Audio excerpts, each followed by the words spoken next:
Bau cairan pembersih lantai yang menyengat seolah sudah menjadi parfum alamiku selama 3 tahun terakhir. Tanganku yang dulu halus dan terawat, kini kasar, kapalan, dan seringkali perih terkena air sabun. Aku, Aisyah, wanita yang dinikahi Rian 3 tahun lalu dengan janji manis sehidup semati, kini tak lebih dari sekadar perabot hidup di rumah megah ini. Bukan, bahkan perabot lebih dihargai karena dirawat. Aku hanyalah babu. Heh, perempuan malas. Kau dengar tidak aku panggil dari tadi? Suara bariton yang kasar itu memecah keheningan pagi. Aku tersentak, buru-buru memeras kain pel dan bangkit berdiri. Punggungku terasa nyeri, seolah ada beban ribuan kilo yang menekan tulang belakangku. Rian berdiri di ujung tangga, wajahnya merah pada menahan amarah yang entah bersumber dari mana. Di sebelahnya, Ibu Ratna, ibu mertuaku, menatapku dengan tatapan jijik yang tak pernah absen dari wajah keriputnya. Maaf, Mas. Aku sedang mengepel di belakang, suaranya tidak terdengar. Jawabku lirih, menundukkan kepala. Menatap mata Rian sekarang hanya akan mengundang tamparan atau minimal ludah. Alasan saja bisamu. Dasar wanita kampungan. Ibu Ratna menimpali, kipas cendananya dikibaskan dengan angkuh. Rian, ibu sudah bilang dari dulu, menikahi wanita miskin tak tahu diri ini adalah kesalahan terbesarmu. Lihat, rumah sebesar ini tidak becus dia urus. Debu masih ada di mana-mana. Padahal, aku bangun pukul 4 pagi. Mencuci, memasak, menyapu, mengepel, bahkan menyetrika pakaian kerja Rian yang harus licin sempurna. Tak ada satu asisten rumah tangga pun di rumah ini karena Rian melarangnya. Untuk apa bayar orang kalau ada kamu? Begitu katanya dulu. Kalimat yang awalnya kuanggap sebagai permintaan istri yang berbakti, ternyata adalah vonis perbudakan. Tiba-tiba, pintu depan terbuka. Suara hak tinggi beradu dengan lantai marmer terdengar nyaring. Masuklah Bella, wanita muda dengan pakaian bermerek yang melekat ketat di tubuhnya, menenteng tas yang harganya mungkin setara dengan biaya makan satu desa. Dia adalah sekretaris Rian, yang semua orang tahu, termasuk aku, adalah calon penggantiku. Sayang. Bella langsung bergelayut manja di lengan Rian. Rian yang tadi berwajah iblis saat menatapku, langsung berubah menjadi malaikat penuh kasih. Dia mengecup kening Bella di hadapanku. Di hadapan istri sahnya. Kamu sudah siap? Sayang, paspor sudah dibawa? Tanya Rian lembut. Aku terpaku. Paspor? Kita jadi berangkat hari ini kan? Mas? Duh, aku sudah tidak sabar belanja di Champs-Élysées. Rengek Bella manja sambil melirik sinis ke arahku. Rian tertawa renyah. Tentu jadi dong. Tiket ke Paris sudah siap. Hotel bintang 5 terbaik sudah dipesan. Ibu juga ikut, kan Bu? Ibu Ratna tersenyum lebar, senyum yang tak pernah ia berikan padaku. Pasti dong. Ibu mau pamer ke teman-teman arisan kalau menantu kesayangan ibu mengajak liburan ke Eropa. Bukan seperti menantu yang itu, telunjuknya mengarah padaku, bikin malu keluarga saja. Hatiku mencelos. Sakit, perih, hancur. Bukan karena aku ingin ke Paris, tapi karena ketidakadilan ini begitu telanjang di depan mata. Mas.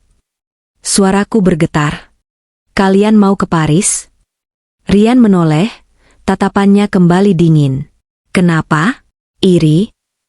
Mas, uang belanja bulan ini saja belum Mas kasih. Beras habis, listrik belum dibayar. Tapi Mas malah liburan ke luar negeri? Aku memberanikan diri menatapnya. Tutup mulutmu. Rian membentak, melangkah maju dan mendorong bahuku hingga aku terhuyung ke belakang. Uang, uang, uang. Itu saja yang ada di otakmu. Kamu itu cuma parasit di rumah ini. Sadar diri, Aisyah. Kamu itu cuma wanita kampungan yang saya pungut dari jalanan.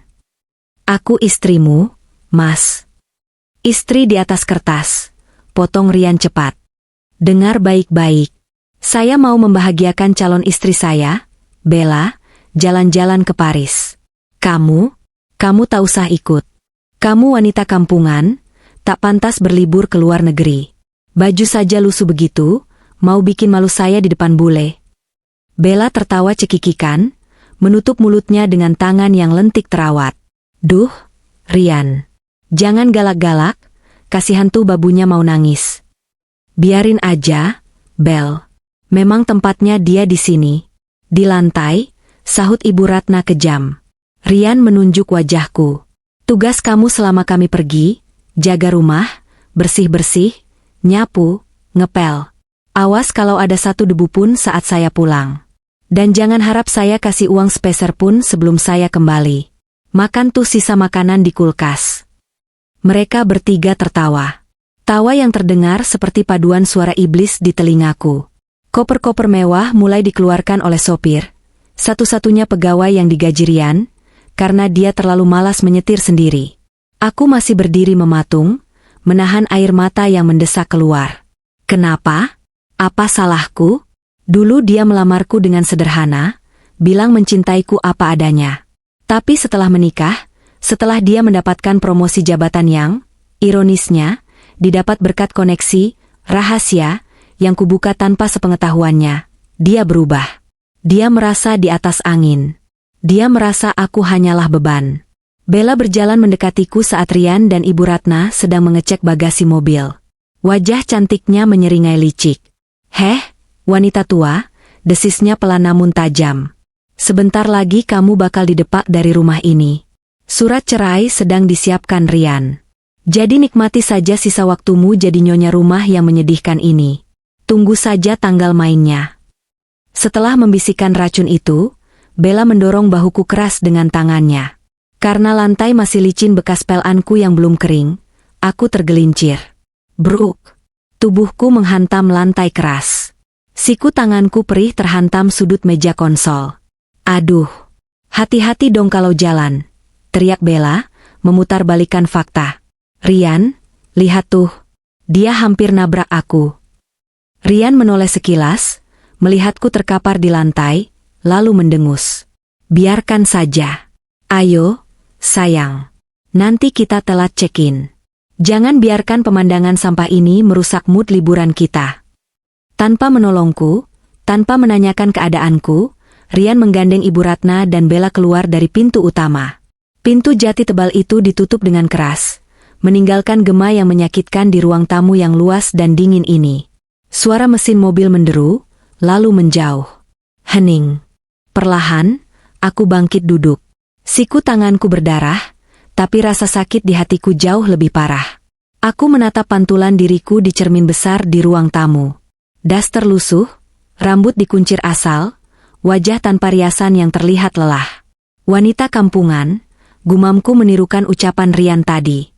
Tak pantas keluar negeri. Aku menarik napas panjang, lalu menghembuskannya kasar.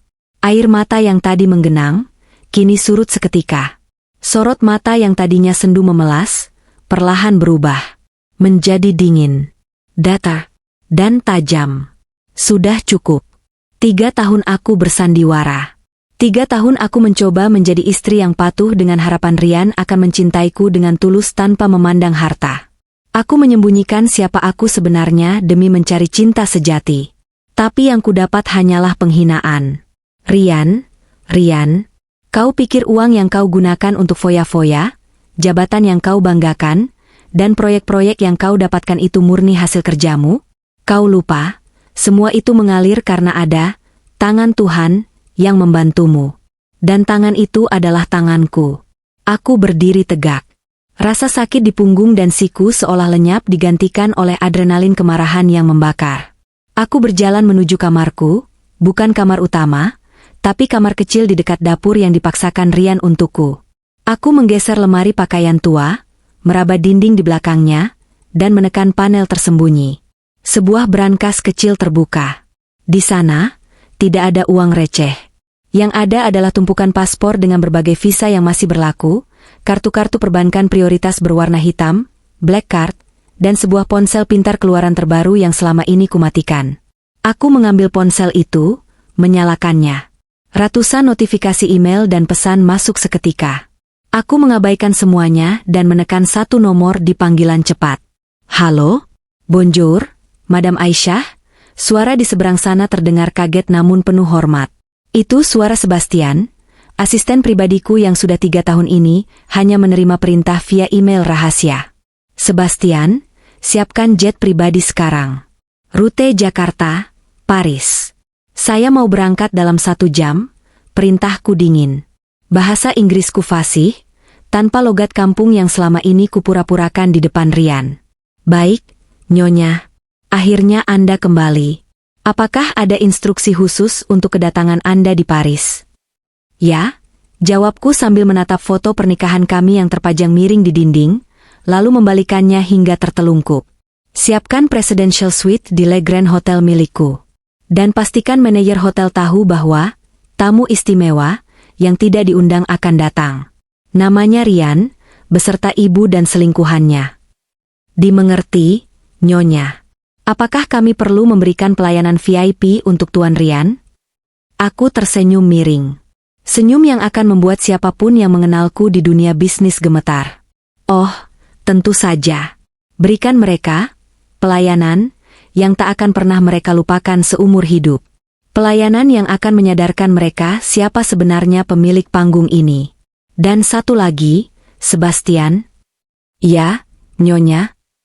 Blokir akses rekening tabungan bersama yang dipegang Rian. Itu uang pribadiku yang kumasukkan diam-diam selama ini. Biarkan dia merasakan bagaimana rasanya menjadi orang miskin di negeri orang. Siap laksanakan, Nyonya. Aku mematikan telepon. Oke, pergilah berlibur, bisikku pada kesunyian rumah. Nikmatilah perjalanan kalian. Karena saat kalian mendarat nanti, neraka sesungguhnya baru akan dimulai. Aku melepas daster lusuhku. Di balik tumpukan baju-baju bekas di lemari itu, tersimpan 1 set pakaian desainer ternama yang dulu kusimpan rapat-rapat. Sudah waktunya sang ratu kembali bertahta. Cinderella sudah bosan menjadi upik abu.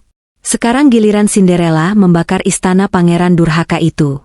Cermin setinggi 2 meter di kamar mandi utama, yang biasanya dilarang keras kumasuki oleh Rian, kini memantulkan sosok yang nyaris tak dikenali. Sosok wanita lusuh dengan daster bolong dan bau bawang itu telah lenyap. Digantikan oleh Aisyah yang sesungguhnya. Aisyah Adhitama, pewaris tunggal Adhitama Group, konglomerasi properti dan perhotelan yang menguasai pasar Asia dan Eropa. Aku mengenakan trench coat berwarna camel dari Burberry, membalut gaun hitam selutut yang elegan. Rambutku yang tadi lepek, kini tergerai indah bergelombang setelah kutata kilat dengan alat styling yang tersimpan di koper rahasiaku. Di wajahku, kacamata hitam oversized dari Chanel bertengger, menyembunyikan mata sembab yang kini telah kering, berganti dengan sorot mata tajam penuh determinasi. Kakiku melangkah pasti keluar dari rumah neraka itu. Sepatu stiletto Christian Louboutin berhak merah milikku mengetuk lantai marmer dengan irama yang mengintimidasi. Tidak ada lagi langkah menyeret atau menunduk takut. Di depan gerbang rumah, sebuah sedan hitam mengkilap jenis Rolls-Royce Phantom sudah menunggu. Bukan taksi online, bukan ojek. Sopir berseragam rapi membukakan pintu belakang begitu melihatku keluar. Selamat sore, Nyonya Aisyah. Senang melihat Anda kembali. Sapa sopir itu, Pak Budi, orang kepercayaan ayahku dulu yang kutugaskan menjaga aset-asetku secara diam-diam. Sore, Pak. Langsung ke Bandara Halim. Jet pribadi sudah siap? Sudah, Nyonya. Kapten Sebastian sudah menunggu di landasan pacu. Aku masuk ke dalam mobil yang dingin dan wangi kulit mewah. Kontras sekali dengan suasana rumah Rian yang pengap dan penuh aura negatif. Mobil meluncur mulus membelah kemacetan Jakarta. Di dalam perjalanan, aku membuka tablet, memantau pergerakan Rian. Aku memiliki akses ke GPS mobil Rian dan juga notifikasi transaksi perbankannya. Notifikasi masuk beruntun. Pembelian tiket pesawat, 3 pax, business class, 150 juta rupiah. Pembelian tas mewah di bandara, 80 juta rupiah. Aku tersenyum sinis. Nikmatilah, Mas. Gesek terus kartu itu. Kau pikir itu hasil bonus kerjamu? Itu kartu tambahan dari rekening, Dumi, yang kuisi setiap bulan agar kau merasa hebat. Tapi hari ini, keran air itu akan kututup. Tiba di bandara khusus jet pribadi, aku tidak perlu melewati antrean imigrasi yang panjang dan melelahkan seperti yang pasti sedang dialami Rian, Ibu Ratna, dan Bella di Terminal 3. Aku berjalan santai menuju pesawat Gulfstream G650 milikku. Sebastian menyambutku di tangga pesawat dengan bungkukan hormat. Selamat datang di rumah, Nyonya. Terima kasih, Bas. Berapa lama waktu tempuh kita? Sekitar 13 jam, Nyonya. Tapi karena kita terbang lebih dulu dan mereka menggunakan pesawat komersial yang harus transit di Dubai, kita akan sampai di Paris sekitar 6 jam lebih awal dari mereka. Cukup waktu untuk mempersiapkan penyambutan. Aku mengangguk puas. Bagus. Aku butuh istirahat. Siapkan dokumen akuisisi Hotel Le Grand Paris. Aku ingin memastikan status kepemilikanku sudah tercatat jelas di sistem mereka sebelum tikus-tikus itu datang. Sudah beres, Nyonya. General Manager Hotel, Monsieur Pierre, sudah diberitahu bahwa owner akan datang inspeksi mendadak. Pesawat lepas landas, meninggalkan Jakarta dan kenangan pahit 3 tahun terakhir. Aku menyesap orange juice dingin sambil menatap awan. Dulu, aku menikahi Rian karena ia terlihat sederhana dan pekerja keras. Aku menyamar menjadi gadis yatim piatu miskin karena lelah didekati pria yang hanya mengincar hartaku. Aku pikir Rian berbeda. Ternyata, dia sama saja, bahkan lebih buruk karena dia tidak tahu siapa yang dia injak. Dia menghinaku karena miskin. Dia selingkuh karena merasa aku tidak selevel dengannya. Ironis. Kalau saja dia tahu bahwa perusahaan tempatnya bekerja adalah anak perusahaan kecil milikku, mungkin dia akan sujud mencium kakiku sejak hari pertama. 13 jam berlalu. Paris menyambutku dengan langit kelabu dan udara dingin yang menusuk. Namun, bagiku ini adalah udara kebebasan. Mobil jemputan VIP sudah menunggu di landasan pacu Le Bourget. Aku langsung dibawa menuju jantung kota Paris. Hotel Le Grand Paris berdiri megah dengan arsitektur klasik abad ke-19. Ini adalah salah satu hotel paling bergengsi di Paris, tempat para bangsawan dan selebriti dunia menginap. Dan hotel ini adalah milikku. Begitu mobilku berhenti di lobi, karpet merah seolah digelar. Doorman membukakan pintu dengan sigap. Seorang pria parubaya dengan setelan jas rapi bergegas keluar menyambutku. Itu Pierre, manajer hotel. Wajahnya terlihat tegang namun penuh hormat. Madame Aisyah. Bienvenue. Selamat datang. Sebuah kehormatan besar Anda mengunjungi kami. Pierre membungkuk dalam, diikuti oleh barisan staf senior di belakangnya. Terima kasih, Pierre. Tidak perlu terlalu formal. Jawabku dalam bahasa Prancis yang fasih. Apakah, tamu, yang kumaksud sudah ada dalam daftar reservasi? Sudah, Nyonya. Atas nama Bapak Rian Santoso. Memesan junior suite untuk 3 orang. Mereka dijadwalkan check-in pukul 14 siang ini. Aku melirik jam tangan chartierku. Sekarang pukul 10 pagi. Masih ada waktu. Dengar, Pierre. Jangan batalkan pesanan mereka. Biarkan mereka check-in seperti biasa. Biarkan mereka masuk ke kamar, merasakan kemewahan hotel ini, dan merasa seperti raja. Biarkan mereka memesan layanan kamar sepuasnya. Pierre tampak bingung. Anda ingin mentraktir mereka, Nyonya? Aku tertawa kecil. Tawa yang membuat bulu kuduk Pierre meremang. Oh, tentu tidak. Aku ingin mereka terbang setinggi-tingginya, sebelum aku hempaskan ke dasar jurang. Dengarkan instruksiku baik-baik.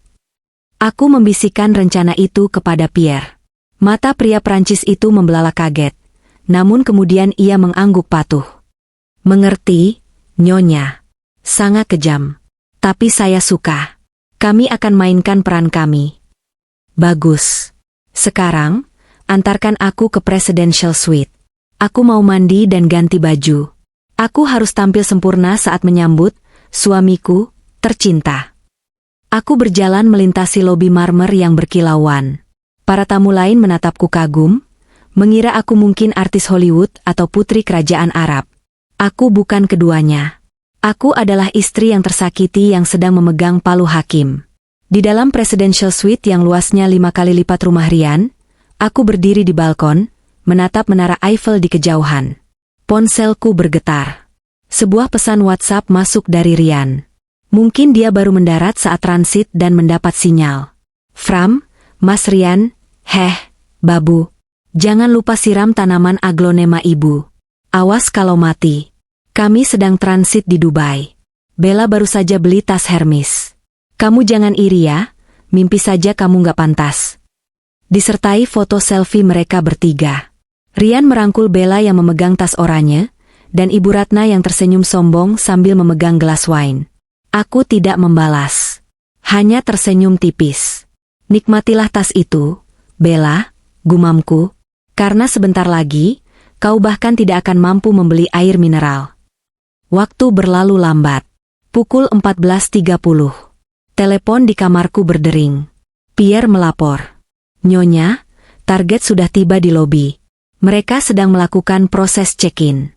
Mereka sedikit ribut di meja resepsionis karena memaksa minta upgrade kamar gratis dengan alasan mereka orang kaya dari Indonesia. Aku terkekeh. Mental gratisan memang susah hilang, walau sudah sok kaya. Biarkan mereka masuk ke kamar yang dipesan. Tunggu 30 menit sampai mereka membongkar koper dan merasa nyaman. Setelah itu, panggil aku. Siap, Nyonya. Aku berdiri, mematut diri sekali lagi di cermin. Aku mengenakan gaun merah marun yang mencolok, warna kekuasaan, warna keberanian. Bibirku kupulas dengan lipstik merah menyala. Sudah waktunya turun panggung. Aku keluar dari suite, menaiki lift khusus owner yang tembus pandang. Dari ketinggian, aku bisa melihat lobi di bawah. Aku melihat mereka. Rian dengan kemeja noraknya, Ibu Ratna yang sibuk kipas-kipas, dan Bella yang sedang sibuk berfoto di depan patung di tengah lobi. Mereka terlihat bahagia. Bahagia di atas penderitaanku. Lift turun perlahan. Jantungku berdegup kencang, bukan karena takut, tapi karena antusiasme yang meluap-luap. Saat pintu lift terbuka di lantai dasar, aku tidak langsung menghampiri mereka. Aku berjalan menuju sebuah kursi besar bak singgasana di area lounge VIP, yang menghadap langsung ke arah lift tamu. Aku duduk di sana, menyilangkan kaki, dan memberi kode pada Pierre. Pierre mengangguk, lalu berjalan menghampiri Rian dan rombongannya yang baru saja menerima kunci kamar dari resepsionis. Maaf, Tuan Rian, sapa Pierre sopan. Rian menoleh dengan angkuh. Ya? Siapa kamu? Mau bawakan koper saya? Saya manajer hotel ini. Ada sedikit masalah dengan pembayaran deposit Anda, dan pemilik hotel ini ingin bertemu dengan Anda secara pribadi sebelum Anda masuk ke kamar. Rian mengerutkan kening, lalu tertawa bangga sambil menepuk bahu Bella. Wah, sayang. Lihat, pemilik hotel ini pasti tahu siapa aku. Mungkin dia tahu reputasiku sebagai manajer pemasaran terbaik di Jakarta. Dia pasti mau kasih kita fasilitas VIP. Ibu Ratna matanya berbinar. Aduh, Rian. Ibu bangga sekali sama kamu. Tuh kan, aura orang kaya itu memang beda. Pasti pemiliknya mau kenalan sama orang penting. Ayo, Pak Manajer. Antar kami ke bosmu, kata Rian Jumawa. Pierre tersenyum misterius. Mari, silakan ikuti saya. Mereka berjalan mengikuti Pierre, menuju area lounge VIP tempat aku duduk membelakangi mereka. Kursi high-back yang kududuki menyembunyikan tubuhku sepenuhnya dari pandangan mereka. Bos, kata Pierre saat mereka tiba di belakang kursiku. Tamunya sudah datang. Aku mendengar suara Rian yang penuh percaya diri. Halo, Tuan pemilik hotel. Terima kasih sambutannya. Saya Rian Santoso. Perlahan, aku memutar kursi kebesaranku. Detik demi detik terasa melambat. Wajah Rian yang tadinya tersenyum lebar, perlahan membeku saat melihat siapa yang duduk di sana. Senyum di wajah Bella lenyap seketika. Mata Ibu Ratna melotot hingga nyaris keluar. Aku menatap mereka satu persatu dengan tatapan dingin, lalu menyunggingkan senyum miring. Halo, suamiku. Halo, ibu mertua. Dan halo, pelakor, sapaku tenang namun menusuk. Selamat datang di hotelku. Bagaimana penerbangannya? Nyaman? Keheningan melanda lobi hotel itu. Rahang Rian jatuh. Aisyah? Suaranya tercekat, seperti orang tercekik. Kenapa kamu ada di sini? Sedang apa kamu duduk di situ? Kamu jadi TKW di sini? TKW? Aku mengulang kata itu dengan nada geli yang tertahan. Tawa kecil meluncur dari bibirku, namun mataku tidak tersenyum sama sekali. Dingin, seperti es di puncak Alpen. Menarik sekali teorimu, Mas. Jadi menurutmu, Seorang TKW bisa duduk di kursi pemilik hotel, memakai gaun Versace, dan memerintah manajer hotel bintang 5. Rian mengerjap, wajahnya tampak bodoh karena kebingungan. Otaknya yang sempit sepertinya sulit memproses perubahan drastis di depannya. Istri yang biasa dasteran, bau bawang, dan menunduk patuh, kini berdiri menjulang dengan aura yang membuat nyali ciut. "Jangan mimpi kamu, Aisyah," hardik Ibu Ratna, menuding wajahku dengan telunjuknya yang gemetar. "Pasti kamu jual dirikan sampai bisa begini? Atau kamu merayu bos hotel ini? Dasar wanita murahan." "Rian," seret istrimu yang tidak tahu malu ini. Berani-beraninya dia duduk di situ saat kita tamu kehormatan. Rian, yang terhasut ucapan ibunya, wajahnya kembali merah padam. "Benar? Turun kamu. Bikin malu saja. Kamu pasti menyelinap masuk ke sini kan? Pak manajer, tangkap wanita ini. Dia pembantu saya yang kabur." Rian maju selangkah, tangannya terangkat hendak mencengkeram lenganku. Namun, sebelum kulit kasarnya sempat menyentuh gaun sutraku, dua orang petugas keamanan berbadan tegap yang sejak tadi berdiri dalam bayang-bayang langsung bergerak kilat. Mereka menahan kedua tangan Rian dan memelintirnya ke belakang. "Aarg, lepas. Apa-apaan ini?" "Saya tamu," teriak Rian kesakitan. Pierre maju selangkah, wajah ramahnya lenyap berganti ketegasan seorang eksekutor. "Tuan, jaga sikap Anda. Jika Anda berani menyentuh seujung kuku pun dari Madam Aisyah, saya pastikan Anda akan membusuk di penjara Paris malam ini juga." "Madam, apa maksudmu?" Bella yang sejak tadi diam, kini bersuara. Matanya yang jeli menatap lekat-lekat ke arah sepatu dan tasku.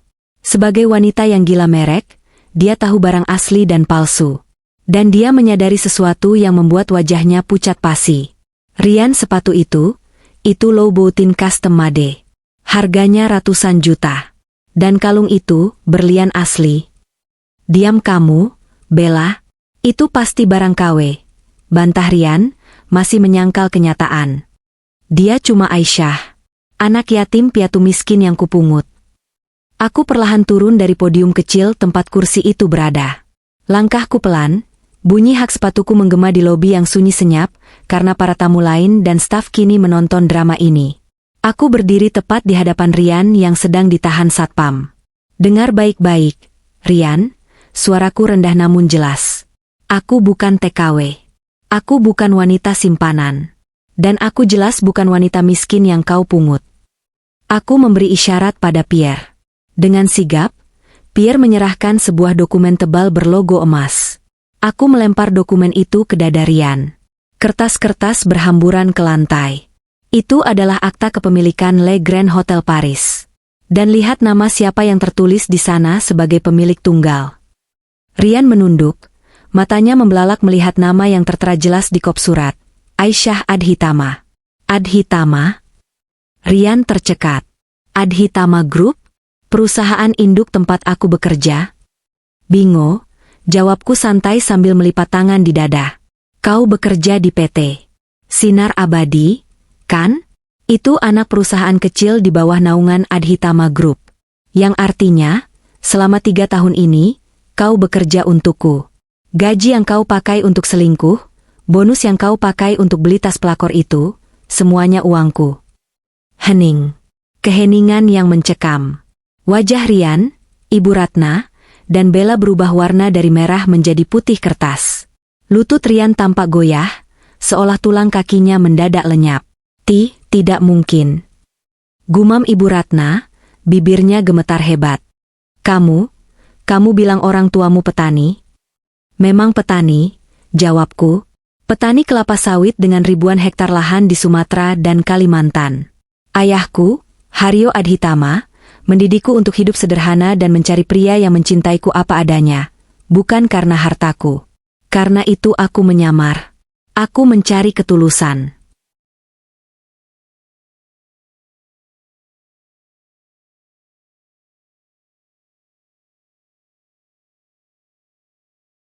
Aku menatap Rian dengan tatapan jijik.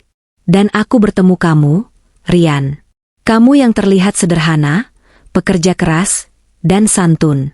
Aku pikir aku menemukan pangeranku. Aku rela hidup susah, mencuci baju kotormu dengan tangan, mengepel lantai rumahmu, dimaki ibumu, demi berbakti sebagai istri. Aku menunggu kapan kamu akan menghargaiku. Air mata kemarahan sempat menggenang, tapi segera kutahan. Aku tidak boleh menangis di depan sampah-sampah ini. Tapi apa balasannya? Penghinaan, perselingkuhan, dan kekerasan. Lanjutku tajam. Kalian injak harga diriku. Kalian perlakukan aku lebih rendah dari binatang. Sekarang, sandiwara selesai. Aisyah si babu sudah mati. Yang berdiri di depan kalian adalah Aisyah Adhitama, bos kalian, dan pemilik takdir kalian hari ini. Bella, yang otaknya paling cepat berputar soal uang, tiba-tiba mengubah ekspresinya. Dia melepaskan rangkulannya dari lengan Rian, dan mencoba tersenyum manis padaku. Mbak Aisyah Bu Aisyah, katanya dengan suara dimanis-maniskan. Aduh, maafkan saya ya. Saya nggak tahu loh. Saya kan cuma diajak Rian. Saya sebenarnya juga korban rayuan Rian. Rian bilang dia duda kaya, makanya saya mau. Kalau tahu dia punya istri sehebat ibu, mana berani saya. Diam, pelakor, bentakku. Jangan kira aku tidak tahu seberapa busuk hatimu. Kau yang menghasut Rian untuk menceraikanku. Kau yang mendorongku tadi pagi. Kau sama kotornya dengan dia. Bella langsung kicep, mundur ketakutan. Rian yang baru sadar dari syoknya, tiba-tiba melakukan hal yang paling menjijikkan. Dia menjatuhkan dirinya ke lantai, berlutut di kakiku. Bukan karena menyesal, tapi karena takut miskin. Sayang, Aisyah, istriku tercinta, Rian mencoba meraih kakiku, tapi aku mundur selangkah. Ini semua cuma salah paham. Aku tadi cuma bercanda. Sayang, sumpah. Aku cuma mau ngetes kesabaran kamu. Aku mau kasih kejutan sebenarnya. Aku tahu kamu orang kaya, makanya aku mau ajak kamu ke Paris juga. Tolong, maafkan Mas ya, Mas Hilaf. Hilaf selama 3 tahun? Tanyaku sinis. Hilaf sampai mau menikah lagi? Itu pengaruh ibu. Rian menunjuk ibunya sendiri. Ibu yang paksa aku cari istri lain. Aku sebenarnya cuma cinta sama kamu, Dek. Sumpah. Ayo kita lupakan ini semua. Kita liburan bareng ya. Kita belanja sepuasnya. Kamu kan kaya, masa sama suami sendiri pelit? Sungguh, urat malu laki-laki ini sudah putus. Cukup, potongku dingin. Pierre. Ya, Madam. Batalkan reservasi kamar atas nama Rian Santoso. Masukkan nama mereka bertiga ke dalam blacklist hotel ini, dan seluruh jaringan hotel Adhitama di seluruh dunia. Siap, laksanakan. Apa? Pekik Ibu Ratna. Jangan dong, Aisyah. Kami sudah capek-capek terbang ke sini. Ibu sudah pamer ke grup WhatsApp arisan. Kalau kami diusir, Ibu mau tidur di mana? Kami tidak tahu jalan di Paris. Itu bukan urusanku, jawabku datar. Kalian bilang aku wanita kampungan yang pantasnya tidur di lantai kan? Nah, sekarang silakan kalian cari lantai di jalanan Paris untuk tidur. Tapi kami bayar. Teriak Rian panik, merogoh dompetnya. Saya bayar. Saya punya uang. Saya tidak butuh belas kasihan kamu. Sini mesin edisinya.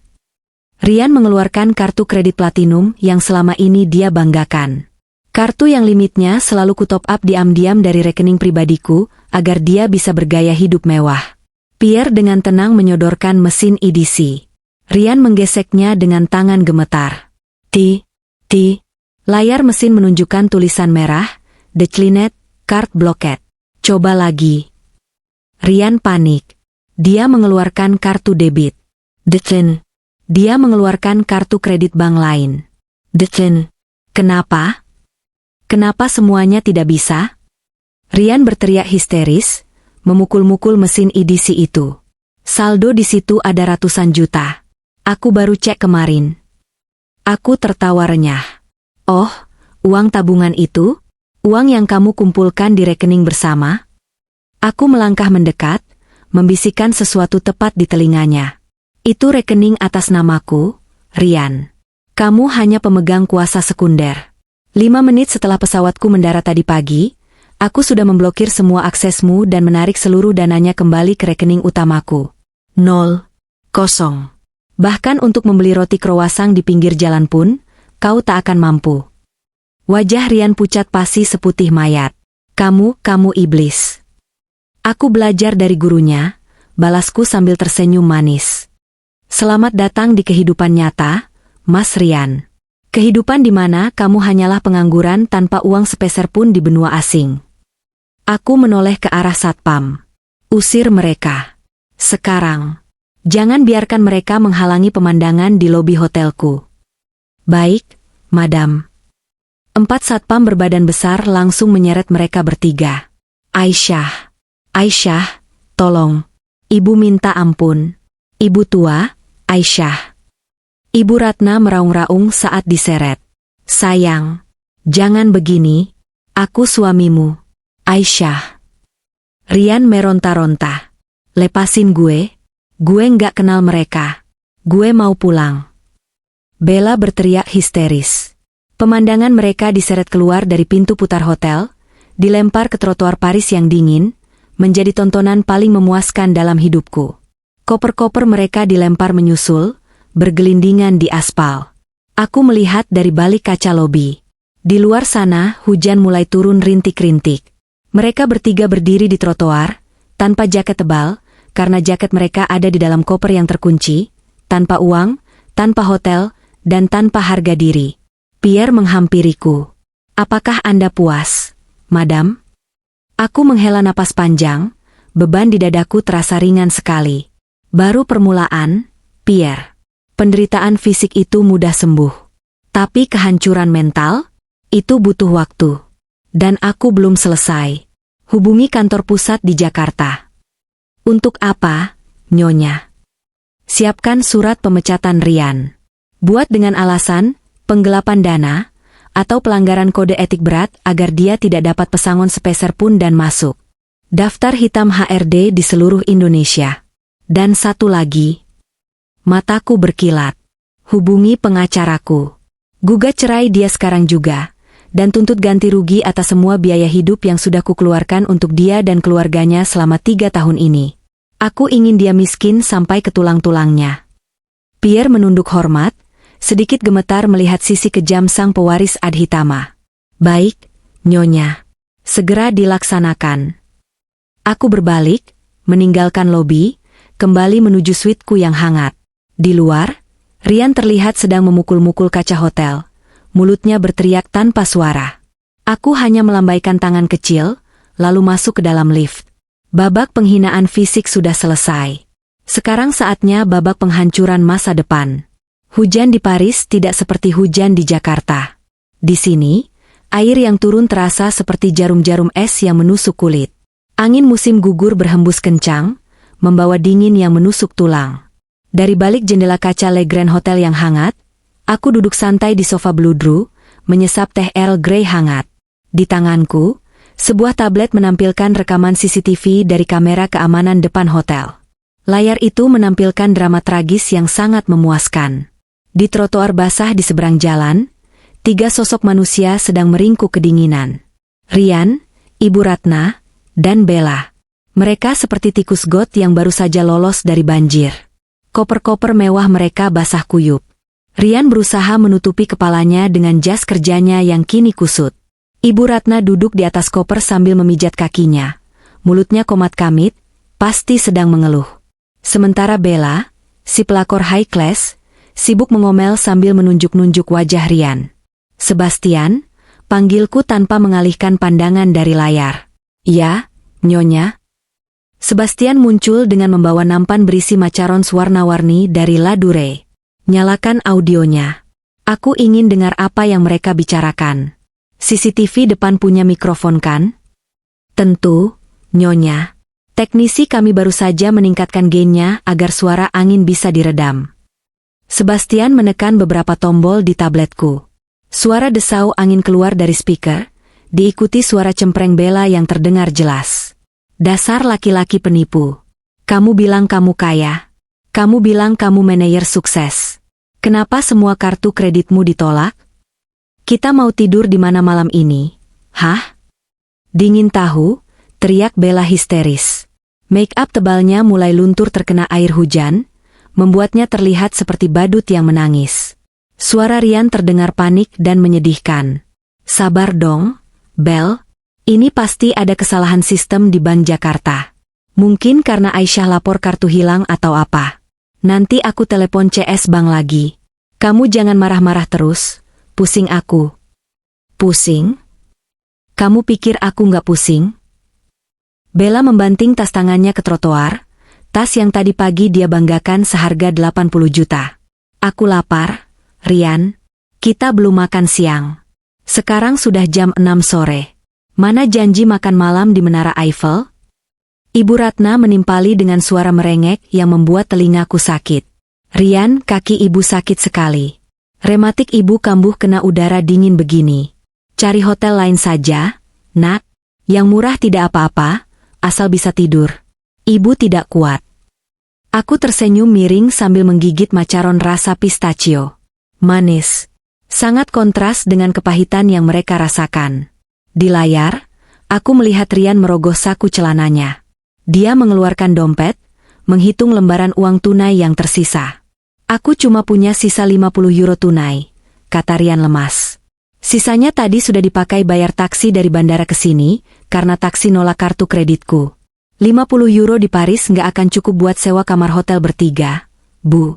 Paling cuma cukup buat beli makan sekali. Apa? Cuma 50 euro? Pekik Bella. Itu bahkan nggak cukup buat beli lipstikku. Gila kamu ya? Ya mau gimana lagi? Rekeningku diblokir si Aisyah sialan itu. Rian menendang kopernya sendiri karena frustrasi. Sialan, awas saja kalau aku ketemu dia lagi. Ternyata selama ini dia ular berbisa. Lucu sekali. Dia menyebutku ular, padahal dia sendiri lintah darat yang menghisap darahku selama 3 tahun. Sebastian, kataku, kirim orang untuk membuntuti mereka. Jangan sampai mereka mati kedinginan. Itu terlalu mudah. Pastikan mereka tetap hidup untuk merasakan penderitaan besok. Tapi jangan beri bantuan apapun. Siap, Nyonya. Saya sudah menugaskan 2 security berpakaian preman untuk mengawasi dari jarak jauh. Malam semakin larut. Lampu-lampu kota Paris mulai menyala, memamerkan keindahannya. City of Lights. Tapi bagi mereka yang tidak punya uang, cahaya itu hanya memperjelas kemiskinan mereka. Aku memutuskan untuk keluar makan malam. Bukan di kamar, tapi di restoran bintang 5 di seberang jalan, tempat di mana dindingnya terbuat dari kaca transparan yang menghadap ke jalan raya. Aku ingin mereka melihatku. Aku mengenakan gaun malam berwarna emerald green, mantel bulu sintetis yang hangat, dan perhiasan berlian yang berkilau di bawah lampu jalan. Dikawal Sebastian dan 2 bodyguard, aku menyeberang jalan. Saat aku melangkah keluar dari lobi hotel, Rian yang sedang duduk meringkuk di emperan toko seberang langsung melihatku. Matanya membelalak. Dia bangkit berdiri, hendak berlari menghampiriku. Aisyah. Dad. Aisyah tunggu, teriaknya serak. Namun, bodyguardku dengan sigap membuat barikade. Rian tidak bisa mendekat lebih dari 5 meter. Aku berhenti, menatapnya dari balik kacamata hitam meski hari sudah malam. Mau apa lagi? Tanyaku datar. Dek, tolong mas. Mas mohon. Rian menangis. Benar-benar menangis. Air mata bercampur air hujan di wajahnya. Ibu kedinginan. Dek, kasihan ibu. Kamu boleh benci mas, tapi jangan siksa ibu. Pinjami kami uang. Atau biarkan kami tidur di lobi hotelmu. Di lantai juga nggak apa-apa. Asal hangat. Aku menoleh ke arah Ibu Ratna yang menggigil hebat di pojok trotoar. Dulu, saat aku sakit demam tinggi dan menggigil di kamar pembantu, Ibu Ratna malah menyuruhku bangun untuk mencuci mobil karena takut mobil Rian kotor kena debu. Jangan manja. Sakit sedikit saja tidur terus. Bentaknya waktu itu. Ingat tidak, Mas? Tanyaku pelan. Waktu aku sakit tifus bulan lalu, aku menggigil kedinginan minta selimut tambahan. Apa kata ibumu? Dia bilang, selimut mahal, nanti kotor kena keringat penyakitmu. Pakai saja kain pel. Masih ingat? Rian terdiam, lidahnya keluh. Karma tidak pernah salah alamat. Mas, Paris sedang mengajarkan kalian arti kata dingin yang sesungguhnya. Aku berbalik dan melanjutkan langkah menuju restoran Le Fouquet. Di dalam restoran yang hangat dan beraroma masakan lezat, aku memesan menu escargot, foie gras, dan steak wagyu. Aku duduk di meja dekat jendela kaca besar. Dari luar, mereka bisa melihatku dengan jelas. Seperti menonton televisi layar lebar. Aku melihat Bella menempelkan wajahnya ke kaca restoran. Matanya menatap nanar ke arah steak asap yang baru saja diletakkan pelayan di mejaku. Dia menelan ludah. Lapar. Sangat lapar. Aku memotong daging itu perlahan, menusuknya dengan garpu, lalu memasukkannya ke mulut. Aku mengunyahnya dengan nikmat sambil menatap mata Bella. Wanita itu terlihat seperti hendak pingsan. Rian mencoba menarik tangan Bella untuk pergi karena malu, tapi Bella menepisnya. Perut mereka mengalahkan harga diri. Tiba-tiba, Bella melakukan sesuatu yang mengejutkan. Dia masuk ke dalam restoran, menerobos Maitre D yang mencoba menghalanginya. "Mbak Aisyah!" teriak Bella, suaranya mengundang perhatian seluruh pengunjung restoran elit itu. "Mbak, bagi makanannya dong. Sedikit saja. Kami belum makan dari pagi." Pelayan restoran segera menahan Bella. "Madam, il faut plaît. Anda tidak boleh masuk dengan pakaian basah dan kotor begini." "Lepasin. Itu teman saya. Dia yang punya hotel seberang." Bella meronta, menunjuk ke arahku. Semua mata tertuju padaku. Aku meletakkan serbet di bibir, lalu memberi isyarat tangan pada pelayan untuk membiarkan Bella mendekat sebentar. Bella berlari kecil ke mejaku, baunya apek karena air hujan dan keringat. "Mbak Aisyah, tolong." Bella memelas, tangannya hendak menyambar keranjang roti di mejaku.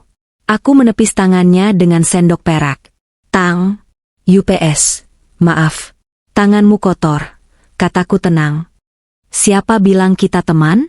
Aku tidak berteman dengan pencuri suami orang." "Mbak, saya lapar." Air mata Bella menetes.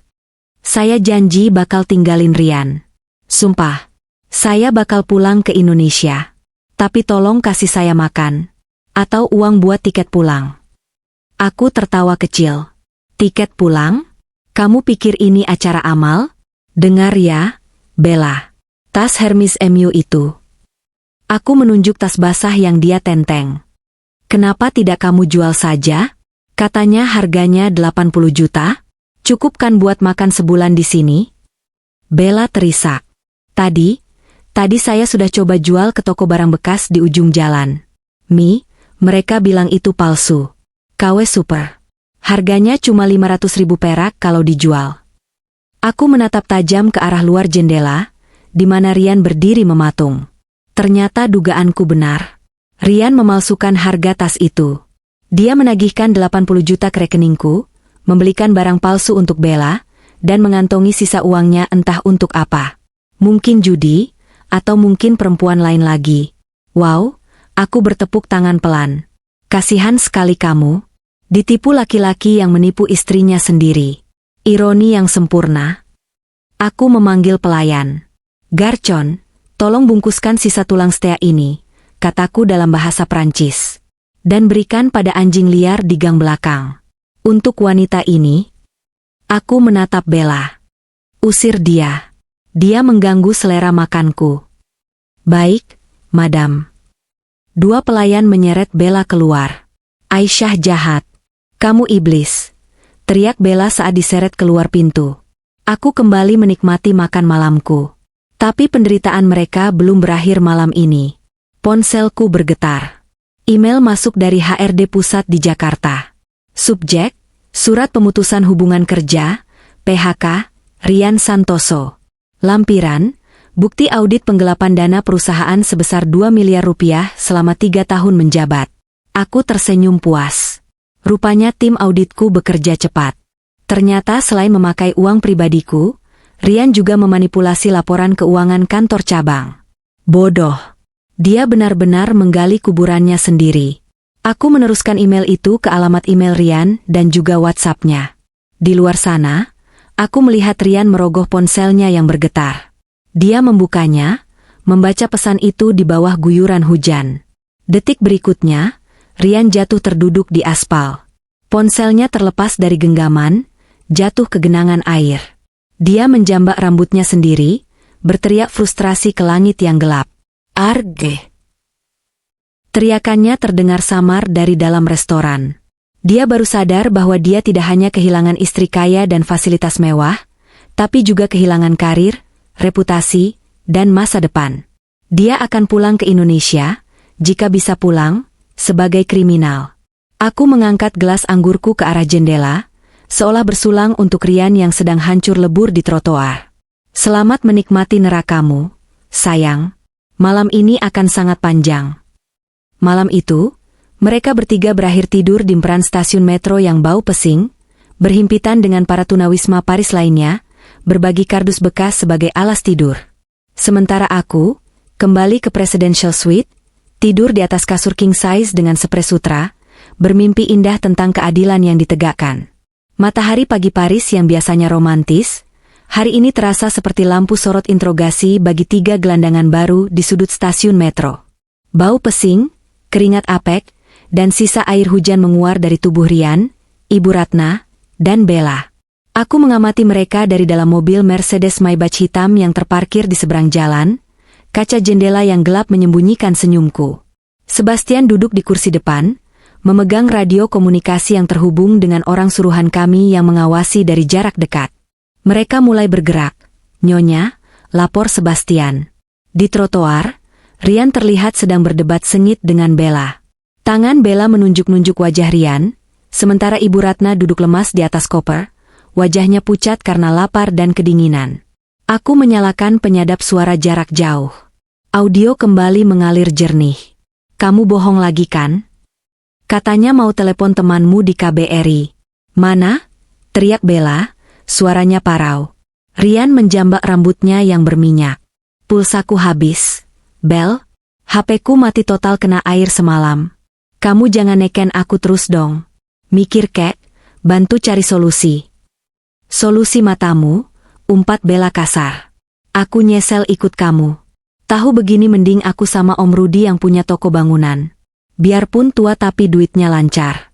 Nggak kayak kamu, sok kaya ternyata penipu. Kriminal, penggelap dana. Rupanya Rian sudah menceritakan soal email pemecatan itu. Bagus. Ibu Ratna tiba-tiba berdiri, tertatih-tatih mendekati mereka. Heh, perempuan gatal. Jangan hina anak saya ya. Rian begini juga gara-gara kamu. Coba kalau Rian tidak tergoda kamu, uangnya masih utuh di rekening Aisyah. Halah, ibu juga sama aja. Balas Bella tak mau kalah. Siapa yang tiap hari kipas-kipas ngomporin Rian buat cerain Aisyah?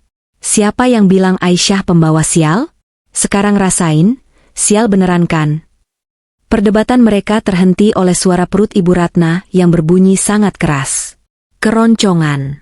Mereka belum makan sejak kemarin siang, kecuali sisa roti yang Rian pungut dari tong sampah semalam, sebuah pemandangan yang sempat membuatku mual tapi puas. Rian? Ibu Ratna merengek. Ibu lapar sekali. Jantung ibu berdebar-debar. Jual sesuatu, nak, apa saja. Rian merogoh saku, kosong. Dia menatap Bella. Bel, anting kamu. Itu emas kan? Jual ya buat makan. Bella mundur selangkah, menutupi telinganya. Enak aja. Ini satu-satunya hartaku yang tersisa. Enggak. Ibu juga punya. Seru Rian, teringat sesuatu. Dia menyambar tangan ibunya. Gelang emas ibu. Yang 50 gram itu. Itu kan ibu beli pakai uang bonusku tahun lalu. Kita jual itu. Bisa dapat ribuan euro, cukup buat tiket pulang dan makan enak. Wajah Ibu Ratna tampak enggan, tapi rasa lapar mengalahkan segalanya. Dia menyodorkan pergelangan tangannya.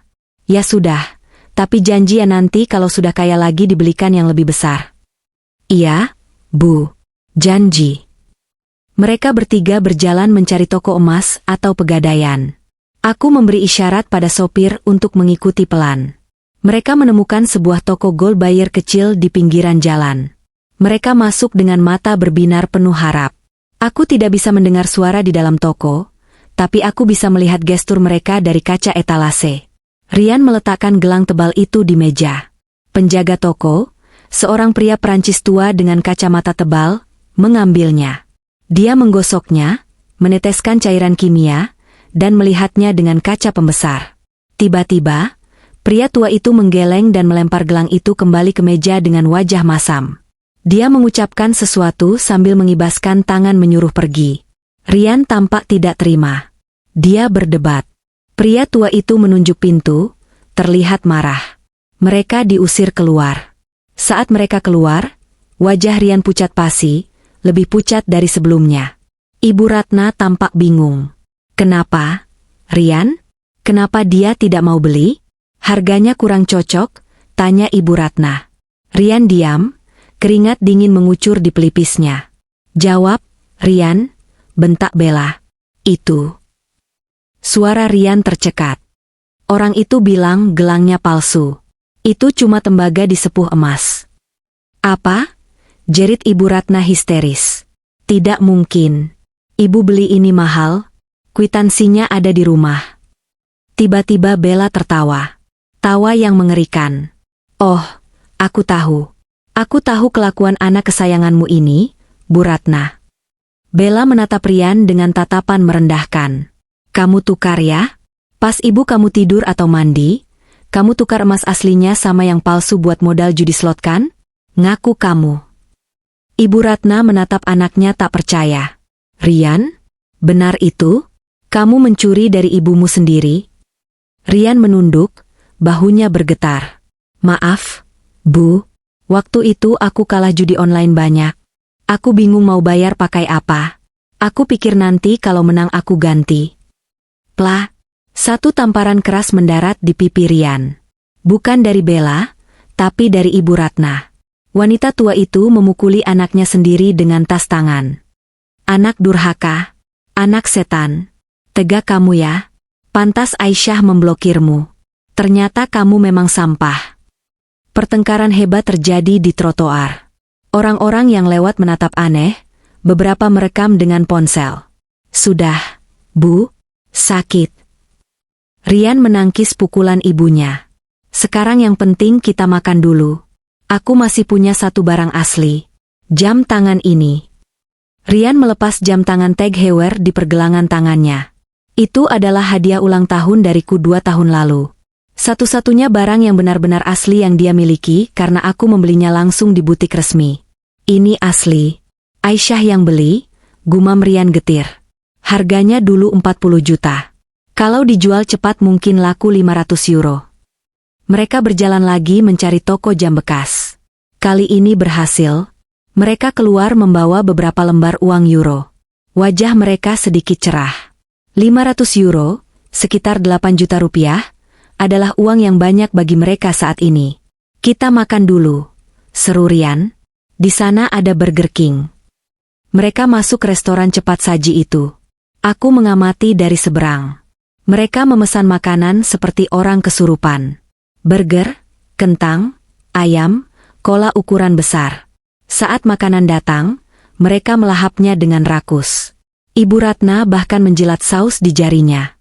Hilang sudah wibawa nyonya besar yang selama ini dia banggakan. Saat mereka hampir selesai makan, Rian meletakkan sisa uang kembalian, sekitar 400 euro, di atas meja, di dekat nampannya. Dia terlalu sibuk mengunyah burger keduanya. Mata Bella tidak lepas dari tumpukan uang itu. Rian, aku mau ke toilet sebentar.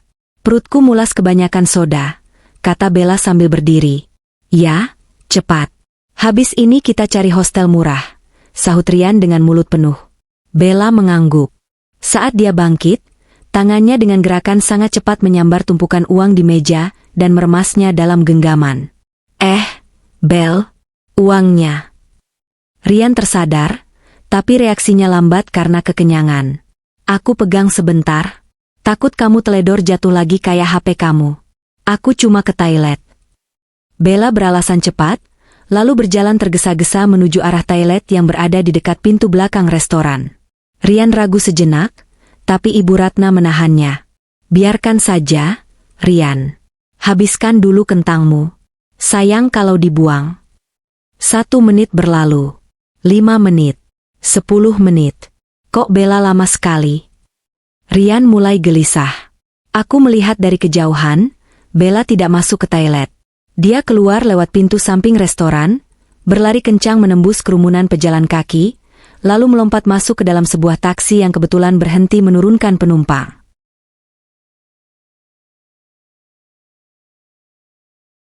Aku tertawa pelan di dalam mobilku. Cerdas juga si pelakor.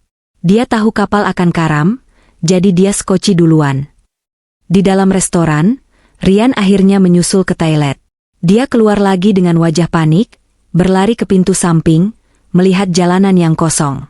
Bela aa. Teriakan Rian terdengar sampai ke seberang jalan.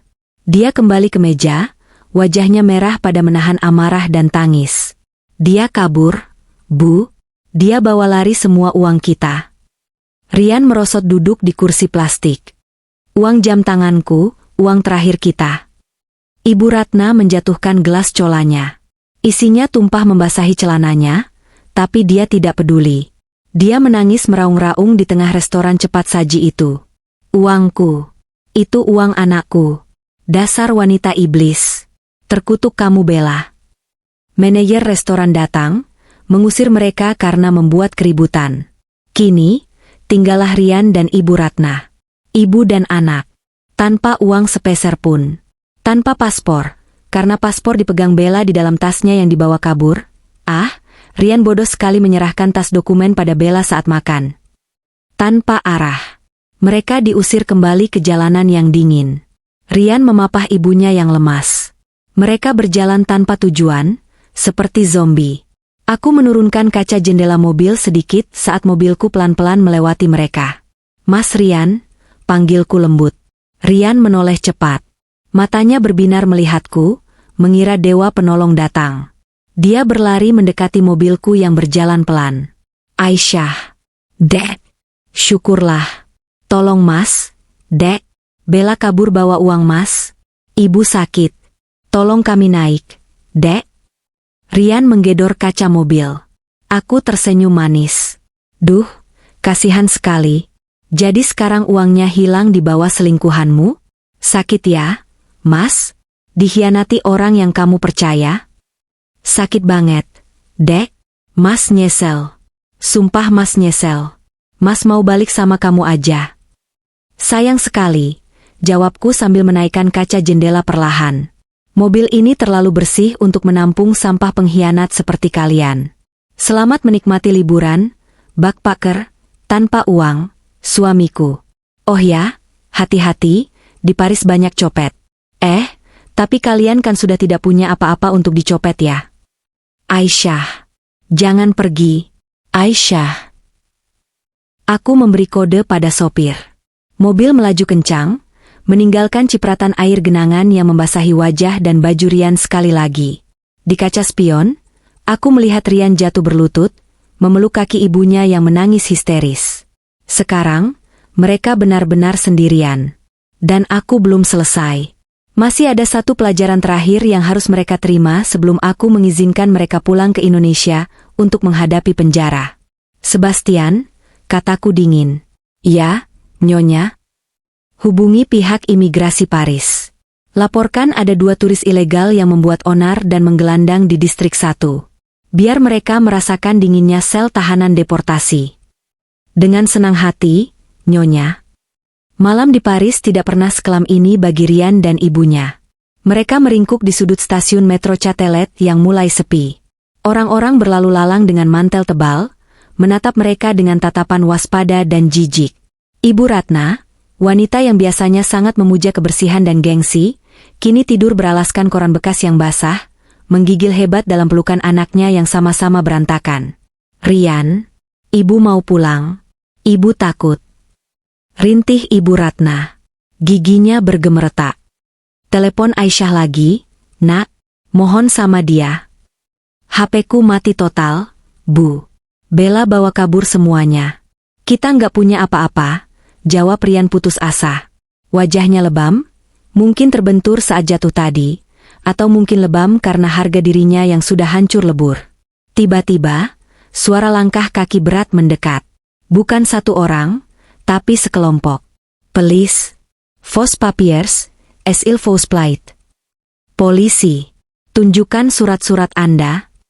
3 orang petugas gendarmerie, kepolisian Prancis, berseragam lengkap dengan rompi anti peluru berdiri menjulang di hadapan mereka. Wajah mereka keras, tangan bersiaga di dekat pentungan. Rian panik. Dia berdiri dengan gemetar. No speak French. I am tourist. Tourist. Polisi itu tidak peduli. Dia mengulurkan tangan. Pasport. Identification. Pasport hilang. Lost.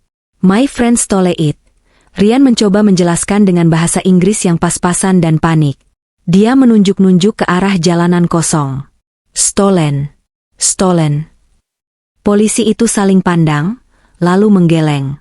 Di mata mereka, Rian dan Ratna hanyalah 2 gelandangan Asia tanpa identitas yang mengotori stasiun. Sesuai laporan yang masuk, gelandangan yang mengganggu ketertiban umum. Salah satu polisi memegang lengan Rian. Rian memberontak refleks. Don't touch me. I am rich man in Indonesia. Don't touch. Gerakan memberontak itu adalah kesalahan fatal. Dalam hitungan detik, polisi itu memiting lengan Rian, mendorong wajahnya ke dinding keramik stasiun. Ampun, sakit. Ibu tolong Rian, teriak Rian. Ibu Ratna menjerit histeris melihat anak emasnya ditekuk seperti penjahat. Dia memukul punggung polisi itu dengan tas tangannya yang sudah kosong. Jangan sakiti anak saya. Dasar bule gila. Tindakan Ibu Ratna dianggap sebagai penyerangan terhadap petugas. Polisi wanita yang ada di sana langsung menangkap Ibu Ratna, memborgol tangannya yang keriput ke belakang. Embar Quezles. Bawa mereka. Malam itu, Rian dan Ibu Ratna tidak tidur di Hotel Bintang 5, tidak juga di Perantoko. Mereka tidur di sel tahanan imigrasi Paris. Ruangan itu dingin, berbau disinfektan bercampur keringat basi para tahanan sebelumnya. Dindingnya kelabu, suram, seolah menyerap semua harapan. Keesokan harinya, aku duduk di ruang tunggu kantor polisi distrik itu, menyesap espresso. Sebastian berdiri di sampingku, membawa tas kerja berisi dokumen hukum. Mereka sudah siap menemui Anda, Nyonya, kata seorang opsir polisi yang sudah kami hubungi sebelumnya melalui koneksi pengacaraku di Prancis. Tapi saya peringatkan, kondisi mereka agak menyedihkan.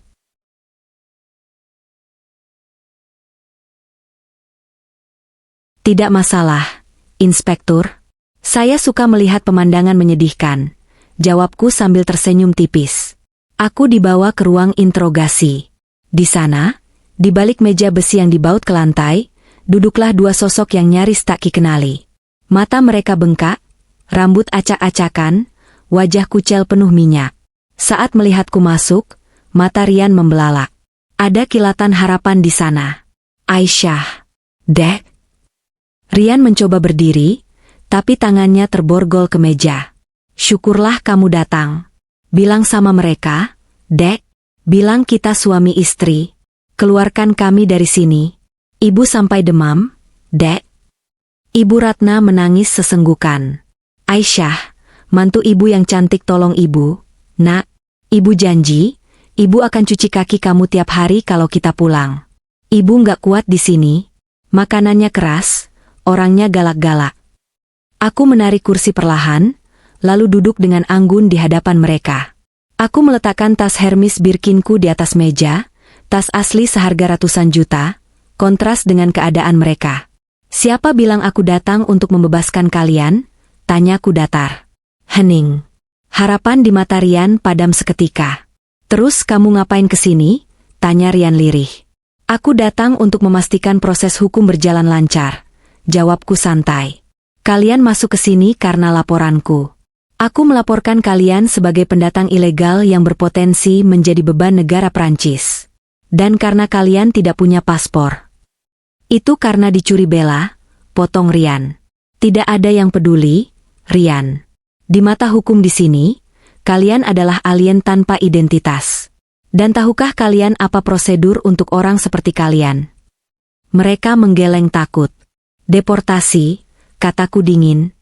Kalian akan ditahan di sini selama beberapa hari sampai kedutaan menerbitkan surat perjalanan laksana paspor. Lalu kalian akan diterbangkan paksa kembali ke Indonesia dengan status deportan.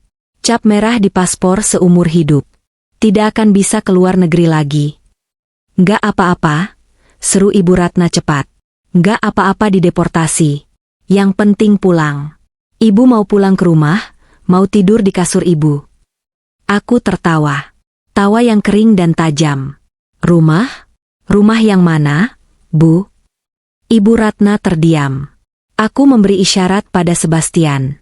Dia mengeluarkan sebuah map merah dan meletakkannya di depan Rian.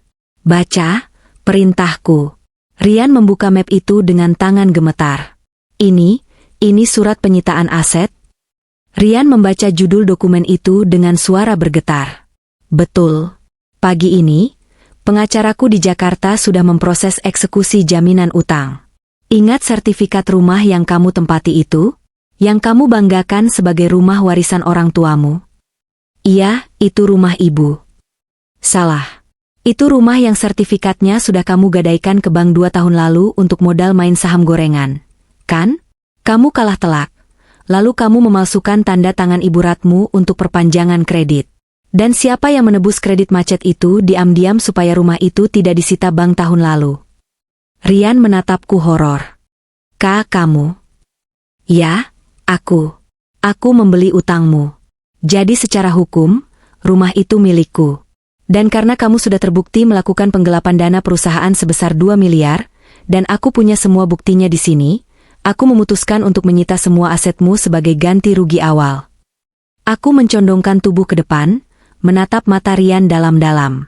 Jadi, Bu Ratna, saat ibu mendarat di Jakarta nanti, ibu tidak punya rumah. Kunci rumah sudah diganti. Barang-barang kalian sudah dikeluarkan dan ditaruh di gudang penyimpanan berbayar. Kalau tidak diambil dalam 3 hari, akan dibakar. Aisyah, kamu setan. Ibu Ratna menjerit, mencoba menerjangku tapi tertahan borgol. Itu rumahku. Rumah suamiku.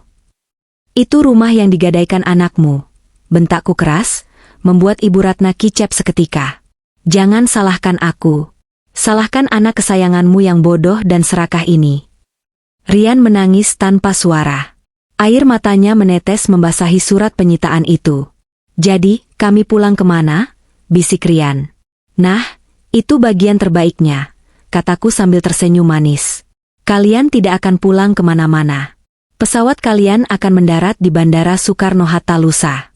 Dan di pintu kedatangan, tim dari Kepolisian Indonesia sudah menunggu. Polisi? Kenapa polisi? Laporan penggelapan dana perusahaan. Laporan pemalsuan dokumen.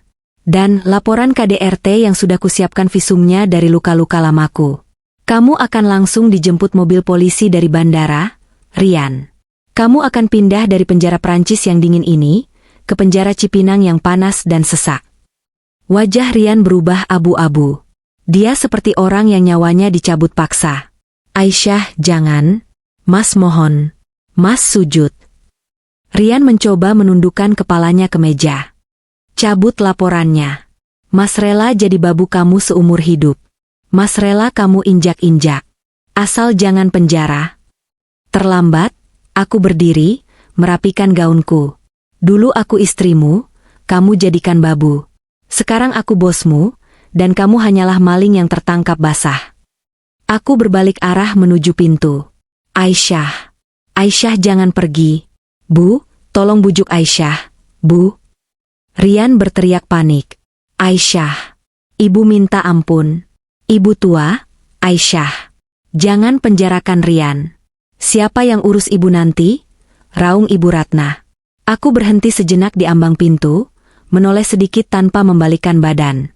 Oh ya, satu lagi. Bella tertangkap di perbatasan Belgia pagi ini. Dia mencoba menyelundup di truk kargo. Hening sejenak di belakangku. Polisi menemukan uang tunai dan paspor kalian di tasnya. Jadi proses deportasi kalian bisa lebih cepat. Kalian akan satu pesawat dengan Bella nanti. Selamat reuni di udara. Saya yakin perjalanannya akan sangat menyenangkan. Aku melangkah keluar, menutup pintu besi itu. Suara teriakan putus asa Rian dan tangisan Ibu Ratna teredam di balik pintu tebal. "Nyonya, tiket pulang Anda sudah siap. First class, keberangkatan besok pagi," kata Sebastian. "Bagus. Aku ingin sampai di Jakarta lebih dulu. Aku ingin menyambut kedatangan mereka di bandara. Aku ingin melihat wajah mereka saat borgol polisi Indonesia terpasang di tangan mereka. Bagaimana dengan hotel di sini? Jual saja. Aku sudah bosan dengan Paris. Kota ini terlalu banyak kenangan sampai sekarang." Aku berjalan keluar kantor polisi. Matahari Paris bersinar cerah hari ini, seolah merestui kemenanganku. Tapi ini belum berakhir. Hukuman penjara hanyalah awal. Aku akan memastikan setiap detik sisa hidup mereka penuh dengan penyesalan. Aku masuk ke dalam mobil. "Ke bandara, Sebastian. Kita pulang. Ada kerajaan bisnis yang harus kuurus, dan ada sampah yang harus kubuang pada tempatnya." Penerbangan Jakarta-Paris biasanya memakan waktu belasan jam yang melelahkan. Namun, bagiku yang duduk di kursi first class maskapai nasional, waktu terasa berjalan begitu cepat. Segelas champagne mahal di tangan kanan, dan tablet berisi laporan bisnis di tangan kiri. Aku baru saja mendarat di Bandara Soekarno-Hatta, 1 jam lebih awal dari jadwal kedatangan pesawat komersial lain yang membawa paket spesial dari Paris. "Selamat datang kembali di tanah air, Bu Aisyah," sapa kepala protokol bandara yang menyambutku di pintu Garbarata. "Semua instruksi Ibu sudah kami laksanakan. Tim kepolisian sudah bersiaga di Terminal 3 kedatangan internasional, di jalur khusus deportasi." "Terima kasih, Pak. Bagaimana dengan media?" tanyaku sambil mengenakan kacamata hitam. "Sesuai permintaan Ibu. Wartawan dari berbagai stasiun TV dan portal berita kriminal sudah berkumpul. Mereka sangat antusias dengan headline yang Ibu bocorkan, skandal penggelapan dana manajer pemasaran yang tertangkap menggelandang di Paris." Aku tersenyum puas. "Bagus. Pastikan kamera mereka menyala saat bintang tamu kita keluar." Aku tidak langsung pulang. Aku menuju VIP Lounge yang memiliki dinding kaca satu arah, menghadap langsung ke area di mana penumpang deportasi akan digiring keluar. Aku ingin menyaksikan momen kehancuran itu dengan mata kepalaku sendiri. Sementara itu, di pesawat lain yang baru saja mendarat, suasana di barisan paling belakang kelas ekonomi sangat tegang. Rian, Ibu Ratna, dan Bella duduk terpisah diapit oleh petugas keamanan penerbangan, Sky Marshals. Mereka tidak diborgol selama penerbangan karena aturan keselamatan, tapi paspor mereka ditahan oleh kepala kru. Kondisi mereka mengenaskan. Pakaian yang mereka kenakan masih sama dengan pakaian 3 hari lalu saat mereka diusir dari hotel. Kusut, bau, dan penuh noda. Wajah Rian ditumbuhi brewok kasar yang tidak terawat. Matanya cekung kurang tidur. Ibu Ratna terlihat seperti nenek tua yang kehilangan ingatan. Tatapannya kosong menatap sandaran kursi di depannya. "Bella?" Dia terus menunduk, menyembunyikan wajahnya yang tanpa riasan dan berminyak di balik rambutnya yang lepek. "Para penumpang yang terhormat, selamat datang di Jakarta." Suara pramugari terdengar merdu. Bagi penumpang lain, itu adalah suara kebahagiaan. Bagi Rian, itu adalah lonceng kematian. "Rian," bisik Ibu Ratna parau. Kita mau dibawa kemana nanti? Rumah kita benar-benar sudah tidak ada." Rian tidak menjawab. Tenggorokannya tercekat. Dia tahu betul ancaman Aisyah bukan main-main. Saat pintu pesawat terbuka, penumpang biasa dipersilakan turun lebih dulu. 3 orang ini ditahan di kursi mereka sampai seluruh pesawat kosong. "Ayo, jalan," perintah petugas keamanan kasar. Mereka digiring turun, bukan lewat Garbarata mewah, tapi turun lewat tangga belakang langsung menuju mobil sutle khusus imigrasi yang sudah menunggu di aspal panas Jakarta. Udara panas dan lembab Jakarta langsung menampar wajah mereka, bercampur dengan bau aftur yang menyengat. Sesampainya di gedung terminal, mereka digiring menuju area imigrasi khusus. Petugas imigrasi Indonesia menerima berkas dari petugas Prancis, mencap paspor mereka dengan stempel merah besar yang mengerikan, deportasi, dilarang keluar negeri. "Silakan jalan terus. Ada yang menunggu kalian di luar," kata petugas imigrasi dingin. Pintu kaca otomatis terbuka. Jepret, jepret, jepret. Ratusan kilatan lampu flash kamera langsung menyilaukan mata mereka. Riuh rendah suara wartawan meledak seketika. Itu dia tersangkanya. Mas Rian, bagaimana komentar Anda soal penggelapan dana 2 miliar? Benarkah Anda menelantarkan istri sah demi pelakor? Ibu Ratna, apa benar Anda memaksa anak Anda mencuri uang perusahaan? Rian, Ratna, dan Bella terkejut bukan main. Mereka menutupi wajah dengan tangan, mencoba menghindari sorotan kamera yang begitu agresif. Minggir, teriak Rian panik. Namun jalan mereka diblokade. Bukan oleh wartawan, tapi oleh barikade polisi berseragam lengkap. Seorang perwira polisi dengan pangkat balok di pundaknya maju ke depan. Saudara Rian Santoso, tanya polisi itu tegas. Rian gemetar hebat. Saya, Pak. Berdasarkan laporan polisi nomor LP1029/2025, Anda kami tangkap atas dugaan tindak pidana penggelapan dalam jabatan, pemalsuan dokumen otentik, dan penipuan. Klik. Borgol besi dingin terpasang di pergelangan tangan Rian. Suara kuncian itu terdengar lebih nyaring daripada hiruk-pikuk di sekitarnya. Saudari Bella Puspita, polisi itu beralih ke Bella. Anda kami amankan sebagai penadah barang hasil kejahatan dan percobaan pencurian aset. Klik. Bella menjerit histeris saat tangannya diborgol. Saya nggak tahu apa-apa, Pak. Saya cuma diajak. Rian yang salah. Rian yang kasih uangnya. Jelaskan nanti di kantor, bentak polisi itu. Ibu Ratna berdiri bingung, melihat anak dan calon menantu idamannya diborgol. Rian, kenapa ditangkap? Pak polisi, anak saya orang baik. Dia manajer sukses. Ibu Ratna, polisi itu menatap wanita tua itu. Anda tidak ditahan karena faktor usia dan kesehatan. Namun Anda berstatus saksi kunci dan wajib lapor. Tapi ingat, rumah Anda sudah disita. Anda tidak punya tempat tujuan. Ibu Ratna melongo. Disita? Jadi, Aisyah serius? Tiba-tiba, kerumunan wartawan membelah. Suasana yang tadinya riuh mendadak hening sejenak. Dari arah belakang barikade polisi, muncul sosok wanita anggun dengan setelan blazer putih bersih, kacamata hitam yang disematkan di kepala, dan senyum penuh kemenangan. Itu aku. Aku berjalan pelan mendekati mereka yang sudah tak berdaya. Sepatu hak tinggiku beradu dengan lantai bandara, menciptakan irama yang mengintimidasi. Aisyah. Rian menatapku nanar. Matanya berkaca-kaca. Dek, tolong mas. Mas malu. Mas nggak mau dipenjara. Aku berhenti tepat 1 meter di depannya. Aku menatapnya dari ujung kepala sampai ujung kaki. Malu? Tanyaku, suaraku cukup keras untuk didengar wartawan. Kamu malu pakai baju tahanan? Dulu kamu tidak malu membiarkan istrimu memakai baju bekas dan makan sisa tulang ikan? Kamu tidak malu berselingkuh di depan mataku? Mas hilaf. Dek. Simpan kata hilafmu untuk hakim. Rian, potongku tajam. Lalu aku menoleh ke arah wartawan. Teman-teman media, perkenalkan. Ini Rian Santoso.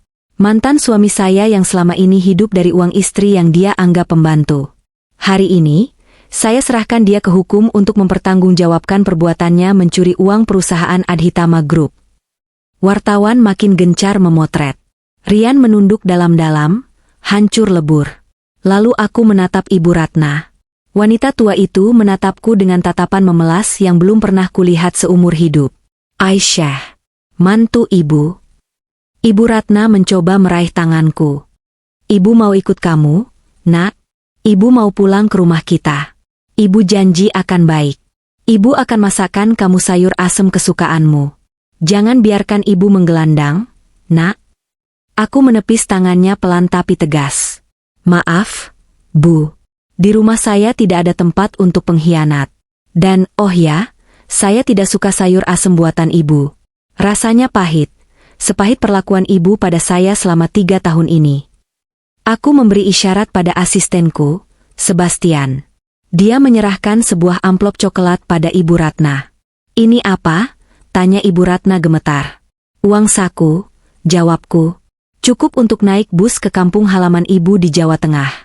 Saya dengar ada panti jompo sosial di sana yang mau menampung orang terlantar. Gunakan baik-baik, karena itu uang terakhir yang akan ibu terima dari saya. Ibu Ratna menangis meraung-raung, memeluk amplop itu. Dia sadar, kehidupan mewahnya di Jakarta sudah tamat. Dia akan kembali ke titik nol, bahkan minus. Sendirian, tua, dan tanpa anak yang bisa diandalkan karena anaknya masuk penjara. Bawa mereka, perintahku pada polisi. Rian dan Bella diseret menuju mobil tahanan. Teriakan mereka menggema di lobi kedatangan. Aisyah, aku suamimu. Aisyah, lepasin gue nggak salah.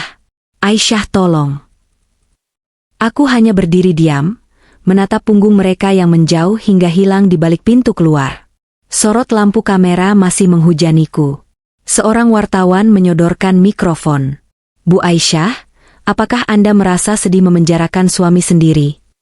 Aku menatap lensa kamera itu, lalu tersenyum, senyum yang benar-benar lepas dan bahagia untuk pertama kalinya dalam 3 tahun. Sedih? Tanyaku balik. Tidak. Saya merasa merdeka. Aku berbalik badan, berjalan meninggalkan kerumunan, menuju mobil jemputan mewarku. Babak ini sudah selesai. Tapi masih ada satu babak lagi. Babak penutup untuk memastikan masa depan mereka benar-benar terkunci dalam penderitaan, dan masa depanku bersinar terang. Di dalam mobil, aku membuka ponsel. Notifikasi berita online sudah muncul. Breaking news. Sultan Adhitama Group jebloskan suami dan mertua ke penjara, usai ditelantarkan di Paris. Komentar netizen membanjir, 99% menghujat Rian dan mendukungku. Reputasi Rian hancur selamanya. Tidak akan ada perusahaan yang mau mempekerjakan maling yang viral. Kemana kita sekarang? Nyonya? Tanya sopir. Ke kantor pusat. Jawabku mantap. Aku harus membersihkan sisa-sisa kotoran Rian di perusahaanku, lalu kita siapkan pesta perceraian. 1 tahun kemudian. Dinding beton yang lembab dan berlumut itu menjadi pemandangan sehari-hari Rian sekarang. Bukan menara Eiffel, bukan pula lampu gantung kristal di Hotel Bintang 5. Melainkan jeruji besi karatan di Lapas Cipinang Blok Kriminal Umum. Heh, Babu, sini lo. Teriakan kasar dari napi senior yang badannya penuh tato itu membuat Rian tersentak. Dia sedang berjongkok, menyikat lubang WC jongkok yang mampet dan bau pesing dengan sikat gigi bekas. Iya, Bang, jawab Rian gemetar. Tubuhnya yang dulu berisi karena sering makan enak masakan Aisyah, kini kurus kering tinggal tulang berbalut kulit. Wajahnya kusam, matanya cekung, dan ada bekas luka di pelipisnya akibat berebut jatah nasi cadong minggu lalu.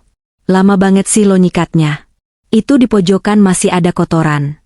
Mau gue sikat muka lo pakai itu? Bentak napi senior itu sambil menendang pinggang Rian. Rian meringis menahan sakit, tapi dia tidak berani melawan. Maaf, Bang, ini saya bersihkan lagi. Rian kembali menggosok lantai toilet itu dengan air mata yang menetes. Ironi yang begitu menyakitkan. Dulu, dia menghina istrinya sendiri sebagai babu. Dia menyuruh Aisyah mengepel, menyikat kamar mandi, dan memarahinya jika ada setitik debu. Sekarang, karma membayarnya lunas, bahkan berbunga. Di dalam penjara, Rian adalah babu. Babu bagi para penjahat lain yang lebih kuat darinya. Dia mencuci celana dalam mereka, memijat kaki mereka, dan membersihkan kotoran mereka demi sebatang rokok atau jatah tempe tambahan. Saat malam tiba, Rian duduk meringkuk di pojok sel yang sesak berisi 20 orang. Dia menatap langit-langit yang bocor. Pikirannya melayang ke masa lalu. Dia teringat saat pulang kerja, Aisyah selalu menyambutnya dengan senyum, membawakan tas kerjanya, memijat bahunya, dan menyiapkan teh hangat. Aisyah yang tidak pernah mengeluh meski dihina. Aisyah yang tulus mencintainya meski Rian tidak punya apa-apa selain gaji pas-pasan. Aisyah. Bisik Rian lirih, suaranya parau. Maafin Mas rindu masakanmu, Dek. Nasi di sini keras kayak batu. Tapi penyesalan itu tidak ada gunanya. Dia sudah divonis 4 tahun penjara atas penggelapan dana dan pemalsuan dokumen. Harta bendanya habis disita. Namanya hancur. Tidak ada yang menjenguknya. Bella, wanita itu divonis 2 tahun penjara di rutan Pondok Bambu. Kabar terakhir yang Rian dengar, Bella menjadi bulan-bulanan napi wanita lain karena sifatnya yang sombong dan kecentilan. Wajah cantiknya yang dulu hasil perawatan mahal, kini rusak dan kusam. Sementara itu, di sebuah desa terpencil di Jawa Tengah, sebuah gubuk berdinding anyaman bambu yang sudah bolong di sana-sini berdiri miring di pinggir kebun tebu. Di dalamnya, seorang wanita tua kurus berbaring di atas dipan kayu beralaskan tikar pandan yang sudah lapuk. Itu Ibu Ratna. Uang saku yang diberikan Aisyah di bandara setahun lalu sudah lama habis. Sebagian besar uang itu dicuri orang saat dia turun dari bus, karena Ibu Ratna terlalu lugu dan linglung. Kini, dia hidup dari belas kasihan tetangga desa yang sebenarnya juga tidak suka padanya, karena Ibu Ratna sering mengomel dan membanggakan masa lalunya sebagai orang kaya di Jakarta. "Bu Ratna, ini ada sisa sayur lodeh sama nasi aking," kata seorang tetangga yang meletakkan piring plastik di dekat dipan. Ibu Ratna berusaha bangun, tapi separuh tubuhnya kaku. Stroke ringan menyerangnya 3 bulan lalu saat mendengar kabar banding Rian ditolak pengadilan. "Aisyah mana?" gumam Ibu Ratna pelan, air liurnya menetes tak terkontrol. "Mantu saya Aisyah, dia mau jemput saya naik pesawat." Tetangga itu menggeleng prihatin. "Bu, sadar. Bu Aisyah itu konglomerat. Nggak mungkin ke gubuk ini. Ibu dulu sih jahat sama dia. Makan sajalah, Bu." Ibu Ratna menyuapkan nasi keras itu ke mulutnya dengan tangan gemetar. Rasanya hambar, sepi. Dia teringat dulu dia sering melempar makanan masakan Aisyah ke lantai hanya karena kurang asin sedikit. Dasar menantu tidak becus. Masak begini saja tidak bisa. Teriakannya di masa lalu terngiang di telinga. Kini, dia rela memberikan apa saja demi bisa mencicipi masakan Aisyah sekali lagi. Dia rela tidur di lantai rumah Aisyah, asalkan tidak di gubuk ini. Tapi pintu itu sudah tertutup selamanya. Setiap malam, Ibu Ratna hanya bisa menangis dalam diam, ditemani nyamuk dan dinginnya malam, menyesali kesombongan yang menghancurkan masa tuanya. Di pusat kota Jakarta, suasana kontras terjadi di ballroom Hotel Ritz-Carlton. Cahaya lampu kristal berkilauan, memantul pada gaun-gaun malam desainer ternama yang dikenakan para tamu undangan.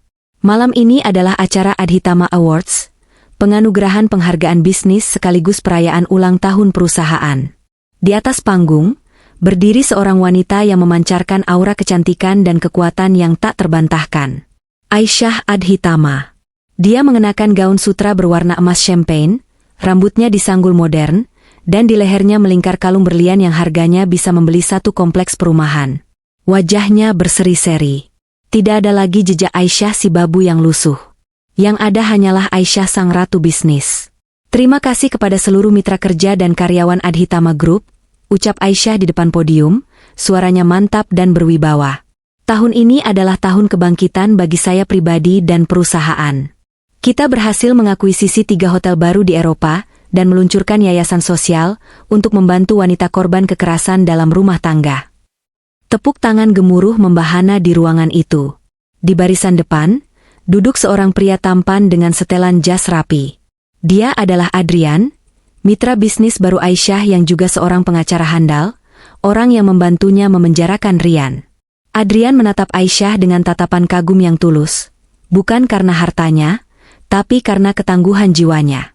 Setelah turun dari panggung, Aisyah berjalan menghampiri meja VIP. Adrian menyambutnya dengan segelas mocktail. "Pidato yang luar biasa, Bu Aisyah," puji Adrian. "Terima kasih, Adrian. Dan tolong, panggil Aisyah saja kalau di luar jam kerja," jawab Aisyah tersenyum. "Baik, Aisyah. Oh ya, ada satu hal lagi. Surat keputusan cerai resmi dari Pengadilan Agama sudah keluar hari ini. Akta cerai sudah di tangan saya. Kamu resmi berstatus single dan bebas seutuhnya." Aisyah menerima map yang disodorkan Adrian. Dia membukanya sekilas, melihat tulisan cerai gugat, kabul di sana. Perasaan lega yang luar biasa membanjiri dadanya. Rantai terakhir yang mengikatnya dengan masa lalu kelam itu akhirnya putus. "Akhirnya," desah Aisyah lega. Rasanya seperti bisa bernapas kembali. "Ada titipan juga," kata Adrian ragu-ragu. "Dari Rian. Dia menitipkan surat ini lewat pengacara publiknya. Katanya dia menulisnya di penjara." Aisyah melihat amplop kumal yang disodorkan Adrian. Amplop kertas buram dengan tulisan tangan cakar ayam. Aisyah mengambilnya, menimang-nimang sebentar. Mau dibaca? Tanya Adrian. Aisyah terdiam sejenak. Dia membayangkan isi surat itu. Pasti penuh dengan kata-kata manis buaya, permohonan maaf, janji palsu, dan permintaan uang. Dia sudah hafal tabiat Rian. Pria itu tidak akan pernah berubah. Dia hanya menyesal karena tertangkap dan miskin, bukan menyesal karena menyakiti. Aisyah berjalan menuju lilin hias yang menyala di tengah meja. Tidak, jawab Aisyah tegas. Aku tidak punya waktu untuk membaca masa lalu. Dengan gerakan anggun, Aisyah membakar ujung amplop itu di atas api lilin. Api melahap kertas murah itu dengan cepat. Aisyah memegangnya sampai nyaris habis, lalu menjatuhkannya ke asbak. Dia melihat nama, Rian, di amplop itu berubah menjadi abu hitam yang tak berarti. Selamat tinggal, Mas Rian, bisiknya pada asap yang mengepul. Semoga kamu menemukan kedamaian dalam kehancuranmu, karena aku sudah menemukan kebahagiaanku dalam kebebasanku. Aisyah berbalik, meninggalkan abu itu. Dia kembali menatap ke depan, ke arah masa depannya yang cerah. Dia berjalan keluar menuju balkon hotel, menatap langit Jakarta yang penuh bintang. Dia menarik napas panjang, menghirup udara kebebasan. Dulu, dia berpikir cinta adalah pengabdian buta. Dia berpikir menjadi istri yang baik berarti siap menjadi alas kaki untuk diinjak. Tapi sekarang dia mengerti. Cinta sejati tidak merendahkan. Cinta sejati menghargai. Dan sebelum mencintai orang lain, dia harus mencintai dan menghargai dirinya sendiri. Cinderella versi Aisyah tidak butuh pangeran untuk menyelamatkannya. Cinderella ini menyelamatkan dirinya sendiri, membakar istana palsunya, dan membangun kerajaan barunya sendiri. Aku bukan lagi babu, gumamnya pada angin malam, tersenyum bangga. Aku adalah ratu di istanaku sendiri. Dan di kejauhan, di balik jeruji besi yang dingin, Rian terbangun dari tidurnya karena mimpi buruk. Menyadari bahwa mimpi indahnya bersama wanita sempurna bernama Aisyah, sudah benar-benar berakhir selamanya.